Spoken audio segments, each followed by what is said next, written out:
వేడి వేడి రైస్లోకి వేసేసుకొని చక్కగా ఇలాగా నేను చేసిన సగ్గుబియ్యం వడియాలండి. ఇది కావాలి అనుకుంటే కనుక నా వీడియోలో ఉంది. మనం తయారు చేసుకున్న కంది పచ్చడి చూస్తున్నారు కదా. వేడి వేడి రైస్లోకి కొద్దిగా ఇలా ఉల్లిపాయలు తగులుతూ ఇలా వేసేసుకొని తీసుకోండి. అసలు ఇంకా అసలు వదలరండి.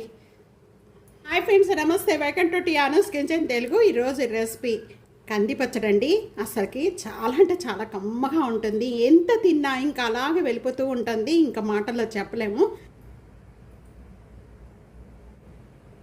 హాయ్ ఫ్రెండ్స్, కంది పచ్చడి తయారు చేసుకోవడానికి ముందుగా ఒక బౌల్లో 1 కప్పు మనం కందిపప్పు, స్మాల్ కప్ అండి, ఈ కప్పుతో తీసుకుంటే ఇంత చింతపండు అనేది ఒక బౌల్లో వేసేసుకొని మునిగేంత వరకు కూడా వాటర్ పోసేసి ఇది నానపెట్టేసుకోండి.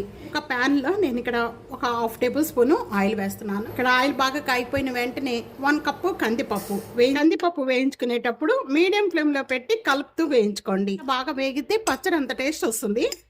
ఇలా వేగిపోయిన వెంటనే కూడా ఒక ప్లేట్లోకి తీసేసుకుందాం. ఒక 6 లేక 7 ఎండుమిర్చి తీసుకుపోయిన వెంటనే ఒక 1/2 టేబుల్ స్పూను జీలకర్ర వేస్తున్నాను. కరివేపాకు, 2 వెల్లుల్లిపాయ రెబ్బలు. ముందుగా ఇవి మెత్తగా మిక్సీ చేసుకుందాం.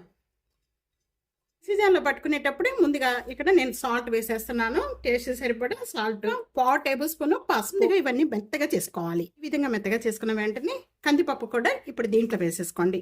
చింతపండు అంతా కూడా దీంట్లో వేసేసుకుందామా. మిక్సీ పట్టుకున్న ఈ కంది పచ్చడి అంతా కూడా చూస్తున్నారు కదా, ఈ విధంగా చేసుకోవాలండి. ఇలా చేసుకుంటే చాలా బాగుంటుంది. 2 వెల్లుల్లిపాయ రెబ్బలు, కొద్దిగా ఉల్లిపాయ అనేది ఇలా చిన్న చిన్న పీసెస్ కట్ చేసేసి వేస్తున్నాను. ఉల్లిపాయ వేసుకోకుండా చేసుకున్నారనుకోండి, వారం రోజు చక్కగా ఫ్రిడ్జ్లో పెట్టుకొని తీసుకోవచ్చు. ఇది ఒకటేనండి, ఉల్లిపాయ వేసుకోవడం వల్ల మనకి పచ్చడి చేస్తే వెంటనే అయిపోతుంది. అందుకే నేను ఉల్లిపాయ వేసేసానండి. తినేటప్పుడు ముద్దలా వేసుకొని తీసుకోండి. ఉల్లిపాయ తాలింపు పెట్టుకోవడానికి ఇక్కడ నేను 2 టేబుల్ స్పూన్ ఆయిల్ వేస్తున్నాను. 1/2 టేబుల్ స్పూన్ మినపప్పు, 1/2 టేబుల్ స్పూన్ జీరా, 1/2 టేబుల్ స్పూన్ ఆవాలు వేగుతూ ఉండగానే కొద్దిగా వెల్లుల్లిపాయ రెబ్బలు, ఇంగువ అంతా కూడా బాగా వేగిపోయిందండి. వేగిపోయిన వెంటనే కూడా ఇప్పుడు నేను కరివేపాకు వేస్తున్నాను.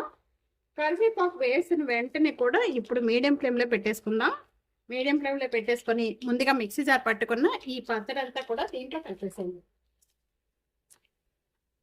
ఇప్పుడు స్టవ్ బంద్ చేసేద్దాం. ప్లేట్లో తీసేసుకుందాం.